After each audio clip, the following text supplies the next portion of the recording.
Suvarna swing चॅनलच्या आजच्या व्हिडिओमध्ये बघूया ब्लाऊजचा मुंढ्यातला जो जोड असतो तो व्यवस्थित एकसारखा यावा, एक भाग कमी किंवा एक भाग जास्त होऊ नये यासाठी आपण काय काळजी घ्यायची असते। हा व्हिडिओ बघितल्यानंतर मी जसा व्हिडिओमध्ये दाखवतेय तशा पद्धतीने तुमचे सुद्धा मुंढ्यातले जोड अगदी व्यवस्थित एकसारखे येतील। तर त्यासाठी सगळ्यात आधी तर ब्लाऊजचे सगळे पार्ट आपण तयार करून घ्यायचे असतात। म्हणजे ब्लाऊज शिवताना असं सुद्धा आपण आधी मागचा भाग, मग पुढचे दोन्ही भाग आणि मग बाह्या असं अस्तर आणि मेन फॅब्रिक एकत्र लावून व्यवस्थित एकमेकांना जोडून घेतो। शिवाय मागच्या पुढच्या भागाच्या कमरपट्ट्या आणि समोर हुक आय पट्ट्या ह्या सुद्धा लावून घेतो। हे सगळं बेसिक काम झाल्यानंतर आपण जी बाही तयार केली आहे ती अशा पद्धतीने चेक करून घ्यायची असते। कापताना किंवा शिवताना कधी कधी कपडा सरकल्यामुळे हा भाग थोडा कमी जास्त झालेला असतो, तर तो असा व्यवस्थित एकसारखा करून घ्यायचा। म्हणजे 1.5 इंच आपलं मार्जिन असतं तेवढा भाग तरी एकसारखाच कट झाला पाहिजे। बाकी मग पुढे मागच्या मुंड्याचा आकार वेगळा असतो, तो भाग वेगळा। दोन्ही बाह्या अशा व्यवस्थित चेक करून घ्यायच्या, कारण कट करताना किती जरी आपण एकसारखं कट केलेलं असलं तरी कापताना बऱ्याच वेळा कपडा इकडे तिकडे सरकतो आणि शिवताना सुद्धा कमी जास्त होऊ शकतं। मागच्या भागामध्ये सुद्धा शिवून झाल्यानंतर एक छोटासा बदल आपल्याला करावा लागतो। त्यासाठी हा तयार मागचा भाग बरोबर मध्ये दुमडून अशा पद्धतीने ठेवून बघायचा। जेव्हा डीप गळा असतो ना तेव्हा टक्स शिवल्यानंतर आपला गळ्याचा भाग थोडासा पसरतो, तर पाठीकडचा भाग मी पाटाच्या कडेला सरळ लावून ठेवलाय आणि त्यानंतर इथून आपल्याला अप्पर चेस्ट मोजून घ्यायची आहे। आपण कट करताना जरी अप्पर चेस्टचा चौथा भाग अधिक 1.5 इंच मार्जिन एवढंच कट केलेलं असतं तरी सुद्धा टक्स शिवल्यानंतर हा भाग पसरतो आणि हे माप अर्धा इंच तरी वाढतं आणि ह्याच्यामुळे काखेमध्ये फुगा येऊ शकतो। आता इथे ब्लाऊजची अप्पर चेस्ट 36 इंच होती, तिचा चौथा भाग 9 अधिक 1.5 10.5 हे बरोबर आलंय, त्यामुळे मी काही कट केलेलं नाहीये। पण बऱ्याच वेळेला इथे अर्धा इंच तरी कपडा एक्स्ट्रा राहतो, तर अशा वेळी तो अर्धा इंच एक्स्ट्रा कपडा कापून टाकायचा। म्हणजे अगदी कमरेपर्यंत नाही, पण हा भाग तिरका आहे तो सरळ दिसावा इतपत ते कापायचं। ह्यानंतर पुढच्या भागाची सुद्धा अप्पर चेस्ट चेक करून घ्यायची। ती पण हे दोन्ही भाग जोडल्यानंतर कधी कधी थोडीशी वाढते, तर इथं अप्पर चेस्टचा चौथा भाग 9 अधिक 1.5 इंच असं 10.5 आपल्याला पाहिजे आणि इथे हे 11 इंच आलंय। त्यामुळे वरच्या बाजूला हे जे थोडंसं तिरकं दिसतंय हे आपल्याला कापून घ्यायचंय। पण कापताना खाली फुल बस्टपर्यंत कटिंग नाही झालं पाहिजे, त्यासाठी वरच्या बाजूला अर्धा इंच आपल्याला कमी करायचंय, तर तेवढंच मी मार्किंग केलं। फुल बस्ट सुद्धा मी मोजून घेतेय। फुल बस्ट 38 आहे, तिचा चौथा भाग 9.5, त्यात पाऊण इंच लूजिंग आणि त्याच्या पुढे 1.5 इंच मार्जिन, तर हे इथं बरोबर आलेलं आहे। त्यामुळे मी फुल बस्टमध्ये काही कट करणार नाहीये, फक्त अप्पर चेस्ट कमी करायची आहे, तर अशा पद्धतीने तिरकं धरून हे आखून घेतलं आणि त्यानंतर कट करायचं। परत इकडे सुद्धा कमरेचा चौथा भाग अधिक 1.5 इंच बरोबर आलाय का ते चेक करायचं। कमरेकडे फक्त थोडंसं टोक आलंय म्हणून तेवढंच कट केलंय मी। याच पद्धतीने मागच्या बाजूची अप्पर चेस्ट वाढलेली असेल तर तुम्ही कापून घेऊ शकता। ह्याच पद्धतीने जो दुसरा फ्रंट पार्ट आहे त्याला सुद्धा कट करून घ्यायचे।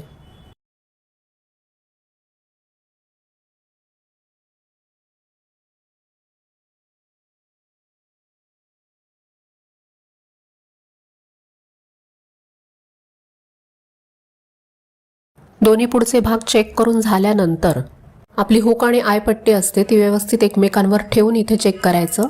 हे पण कधी कधी कमी जास्त होतं, तर दोन्ही एका लेवलमध्ये कापून घ्यायचं।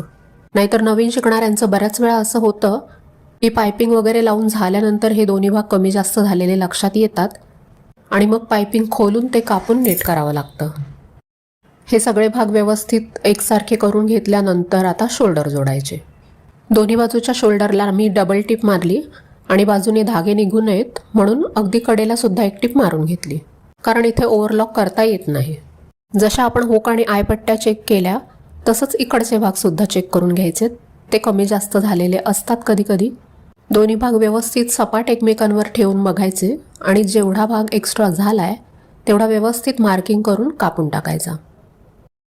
जसं आपण बाहीला मार्जिनचं 1.5 इंच पर्यंत तरी एकसारखंच कट केलं होतं, तसंच इथे सुद्धा मार्जिनचा 1.5 इंच पार्ट तरी एकसारखा दोन्ही भागांचा सरळ कापायचा आणि त्यानंतर आपला मागचा आणि पुढच्या मुंढ्याचा आकार थोडासा वेगळा असतो तो तसाच राहून द्यायचा। आणि कट करून झाल्यानंतर परत त्याचे धागे निघू नयेत किंवा शिवताना ते खेचलं जाऊ नये म्हणून त्याच्यावर एक टीप मारून घ्यायची.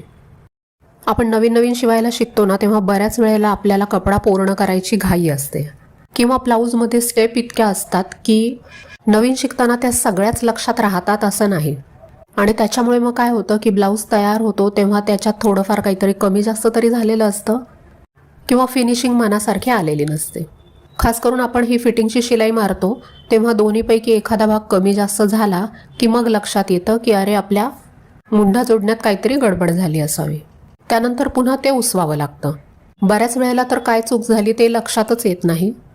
त्यामुळे अशा पद्धतीने जर ब्लाऊजचे सगळे भाग आपण तयार केल्यानंतर आधी एकसारखे आलेत का हे चेक करून घेतलं तर नंतर कपडा कमी जास्त झाला किंवा बिघडला तर ते उसवण्याचा पुन्हा शिवण्याचा त्रास वाचतो.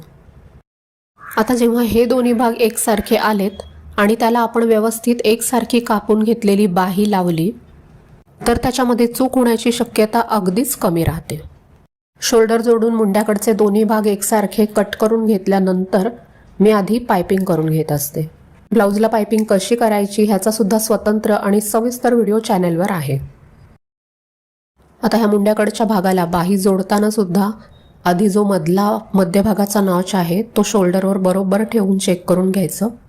माझ्या पद्धतीने कट केली असेल तर बाही व्यवस्थित पुरतेच. बाही किंवा मुंड्याकडचा भाग खेचावा लागत नाही. बाही कमी पडलीच तर फक्त थोडंसं ताणून जे धागे असतात ना ते तोडून घ्यायचे, कारण ते धागे तुटले की तो जो कपडा शिलाईमुळे आकसला गेलेला असतो तो व्यवस्थित होतो. एक शिलाई मारून झाली की उलट करून लगेचच दुसरी शिलाई मारायची आणि ती शिलाई मारतानाच शोल्डरवर प्रेस बटनचं पट्टी सुद्धा लावून घ्यायची. मग अशी ही एक गोष्ट मी दाखवायची राहिले. मागच्या भागाच्या सुद्धा कमरेकडे कमरेचा चौथा भाग अधिक 1.5 इंच आलाय का हे चेक करून घ्यायचं. शक्यतो ते व्यवस्थित येतच, पण तरी सुद्धा एकदा चेक करून घ्यायला हरकत नाही. आता एवढं सगळं चेकिंग करून झाल्यानंतर ही फिटिंगची शिलाई देताना थोडं सुद्धा टेन्शन राहत नाही की हे कमी जास्त होईल का. ह्या शिलाईच्या सुरुवातीला आणि शेवटी आठवणीने लॉक करून घ्यायचं.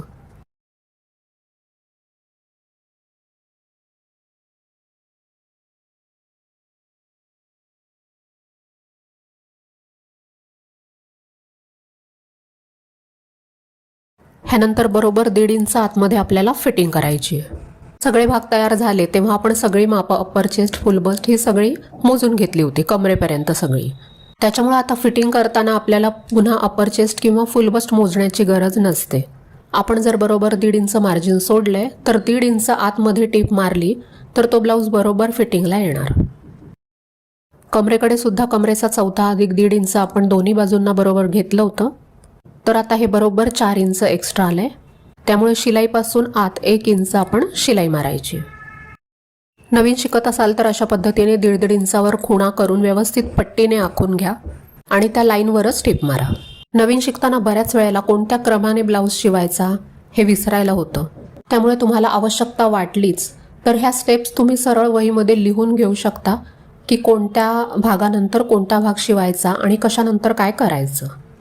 कारण जितकं आपल्या डोक्यात किंवा निदान वहीमध्ये तरी क्लिअर लिहिलेलं असेल तितक्या ब्लाऊज शिवताना चुका कमी होतील आणि आपला वेळसुद्धा वाचेल. शिवाय सारखं उसवावं लागलं, सारख्या चुका झाल्या की आपला काम करण्याचा उत्साह कमी होतो, कॉन्फिडन्स कमी होतो.